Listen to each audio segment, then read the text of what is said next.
கிழக்கு மாகாணங்களுக்குரிய சமூக செயற்பாட்டாளர் திரு விமலன் அவர்களை திரு உரையாற்றுமாறு கேட்டுக்கொள்கிறேன்.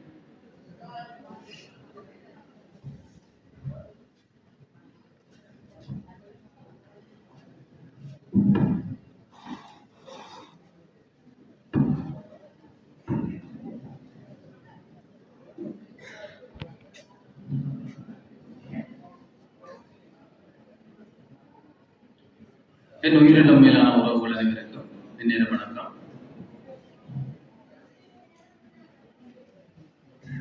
பல தெரிந்த முகங்கள் ஆங்காங்கே இருக்கின்றது.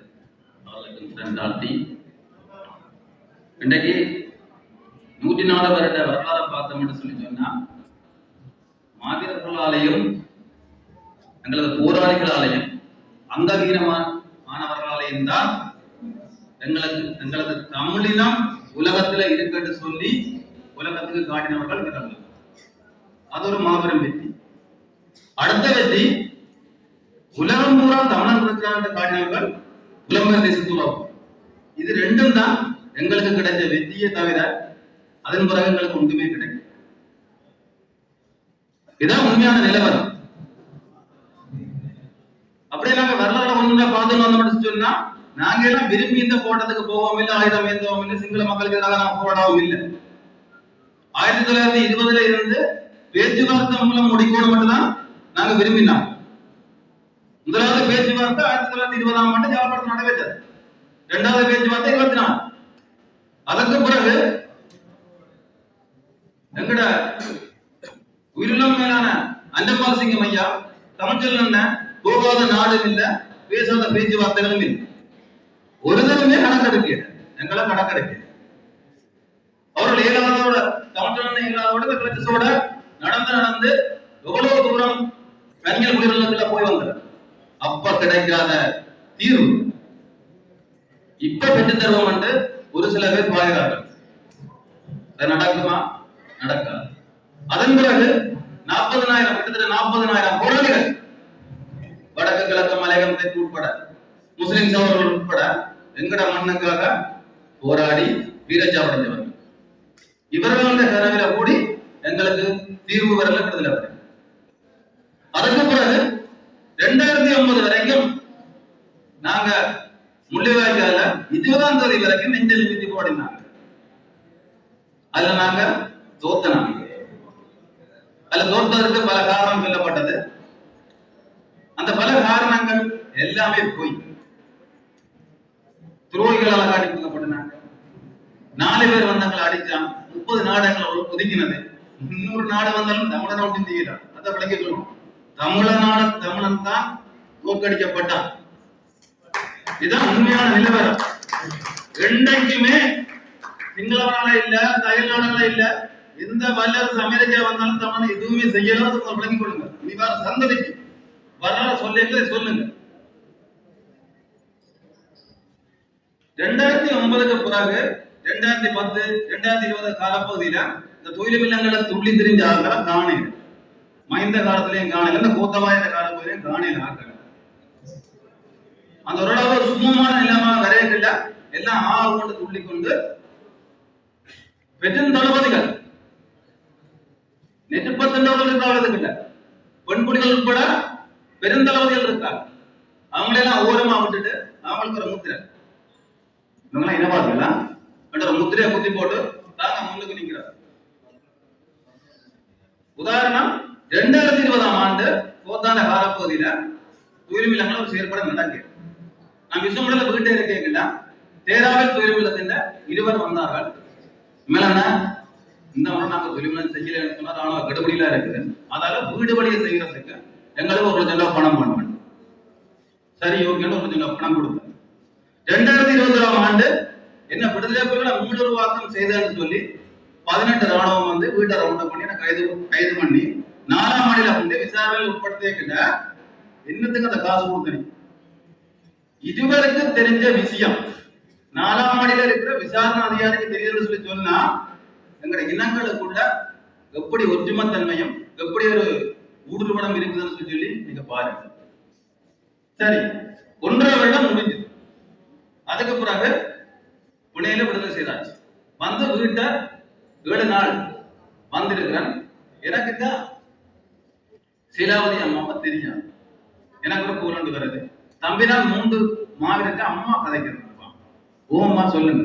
தம்பிதான் சாப்பிட வழி இல்லாம இருக்கு. எங்கேயம்மா இருக்கிறீங்க? தம்பிதான் கூலாரி போட்டுலாம் இருக்கு. சரிம்மா நான் வாரம் வையுங்க என்று சொல்லிவிட்டு நான் வந்தேன். அம்மா சொன்ன குறிப்புக்கு அம்மா எதம்மா ரோட்டு எங்க இருக்கிறீங்க, எதம்மா ரோடுன்னு சொல்ல தம்பியத்தை வீட்டை வரத்துக்கு ரோட்டு இல்லையா. இப்ப 2 வயலுக்கு இடையால தண்ணி நிற்கும். அதை நடந்து வா. நான் நடந்து போறேன். அந்த அம்மாட்ட வீட்டை நடந்து போறேன். அந்த வயலுக்கு ஒரு அம்மாவும் ஒரு ஐயாவும் ஒரு பொம்பளை பிள்ளையும் எங்க வீட்டு இருந்தேன். நான் போய் என்னம்மா இது நடந்தேன். தம்பியா 3 பிள்ளை செத்துட்டேன் எனக்கு சாப்பாட்டுக்கு. ஏலா நான் இன்றைக்கு தான் தெரியுமா ஒரு சிங்கள தாயன். அப்ப நான் உங்களுக்கு என்ன வேணும் எடுத்து ஒரு 2 நாளுக்குள்ள அவ கேட்டு அவ்வளவுத்தையும் பெற்று கொடுத்து போட்டு நான் போட்டேன். ஒரு சில நாட்களுக்கு பிறகு எடுப்பா தாம்பி சுகமா இருக்கிறாயா, நீ என்ன புள்ள மாதிரி எங்கிட்ட வந்துட்டு போ சொல்லி நான் ஒரு 2 தடவை போனா அதுக்கப்புறம் போகிறேன். இப்போ ஒரு 20 நாள் அந்த மாவீர தினம் நடைபெற்ற காலப்பகுதியில சில ஊடகங்கள் வழியா வந்து இப்படி அவைய அவமதிச்சேன்னு சொல்லி. அப்ப இந்த அவமதிச்சேன்னு பார்த்தோம்னு சொல்லி சொன்னா தமிழரசு கட்சி அந்த கட்சி இந்த கட்சி எல்லாம் நல்லது தானே. அதுல இருக்கிற ஆண்கள் எல்லாம் பிரச்சனை கிடையாது. எங்கட தமிழக இப்ப இருக்கிற நிலப்பாட்டை சொல்றதுக்கு கட்சிகள் நல்லா தான் இருக்கு. அதுல நாங்க பல மாதிரி பிரிஞ்சு பேசணும் செய்து கொண்டு இருக்கிறோம். அதுல இருக்கிற ஒரு சில பேர் துஷ்பிரயோகம் செய்து அந்த அவமதிச்சு இந்த தலை கவனம் பண்ணி போட்டு இன்றைக்கு அந்த அம்மா கண்ணீர் வடிச்சு கொடுக்குறா. அவ்வளவு கண்ணீர் வடிச்சு கொடுக்குறா. 3 பிள்ளை இறந்த நாள் இருந்து இந்த கண்ணீர் வடிச்சு கொடுக்குறா. இனிமேல காலப்பதில் அந்த அம்மா இந்த வாழ்க்கை ஒளிமயமா ஆகும் மட்டும் நான் நினைக்கிறேன். என்ன சொல்லுன்னா பல பேர் பல விதமா போவாங்க. என்னோட நல்லது நடக்கும். இதற்கு பிறகு நல்லது செய்யாட்டி நம்ம இது இல்லாமல் எதிர்ப்பாக இருந்தா அந்த சாபம் உங்களை வந்து சேரும். அன்பானவர்களே, இன்னைக்கு 15 வருடமாக இன்றைக்கு தூரிமில்லத்துக்கு அருகாமையில் உள்ள காணிய ரெக்டரால உழுது போட்டு அதுல ஒரு கல்லை குமிஞ்சு போட்டு அதுக்கு பூ போட்டு விளக்கு ஏற்றி கொண்டிருக்கிறோம். இந்த நிமிடம் வரைக்குமா வெள்ளச்சி திருமில்லத்தை பார்த்தோம்னா 2 வரைக்கும் சுத்தி அடைக்கவும் இல்லை. அதெல்லாம் டோசர் போட்டு இடிச்சு தரமாட்டமாகி இந்த கல் குவியலுக்கு மட்டும்தான் நாங்க செய்து கொண்டிருக்கிறோம். எங்களோட உறவுகள் கும்புற விஷயம் கல் குவியலுக்கு எங்கட புனிதத்துல இருந்த காலப்பகுதியில அது எப்படி கோயிலா பூசிக்கப்பட்டது. சிங்களத்தை பொறுத்தவரையில அவர்கள் பயங்கரவாதிகள், எங்களுக்கு உறவுகள். அதை இன்றைக்கு கட்டுக்கோப்பாக ஒருங்கிணைச்சு செய்யணும் என்று 2009 இருந்து 15 வருட அவால இன்றைக்கு தீவநில முயற்சியில ஒரு மரம் தோப்பாக்கி கொண்டிருக்கின்றது. இது வனாந்திரமாகும். ஒரு கட்டுக்கோப்புக்குள்ள ஒரு நேரிய கோட்டில இந்த நிர்வாகம் தொடர்ந்து போகணும். பனித்துளி மாதிரி அப்ப விரைவசிச்சு போட்டு மூடக்கூடாது. அதெல்லாம் 2 வரைக்கும் நாங்கள் பல கைகள் இணையாம ஒற்றுமை இல்லாம இன்னைக்கு நிம்மதியாகி 2 வரைக்கும் ரோட்டா கழிஞ்சு கொண்டிருக்கிறோம். நான் சில பொருளுக்கு கோல் பண்ணி சொன்னேன், இப்படி வீட்டுக்கு இருக்கு தீவனம் கொடுத்துட்டு வாங்கட்டாங்க. ஆனா இன்றைக்கு நாங்க வந்தோம்னா இன்னைக்கு விட்டவுளே இல்லையா.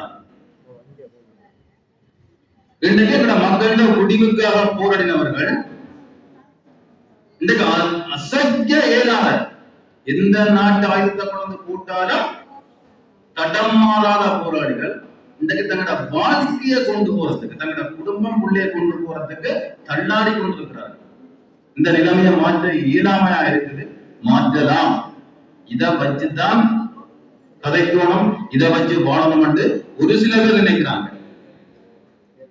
அது மலையாளி கொண்டுதான் இருக்குது.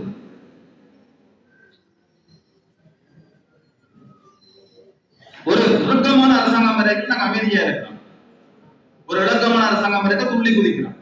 ஏன் எங்கட உறவுல நாங்க ஒரு பூசிக்கிறதுக்கு கடவுள் அவர்களை நாங்க நினைக்கிறோம். அவர்களை செய்யறதுக்கு ஏன் நாங்க பயப்படணும்?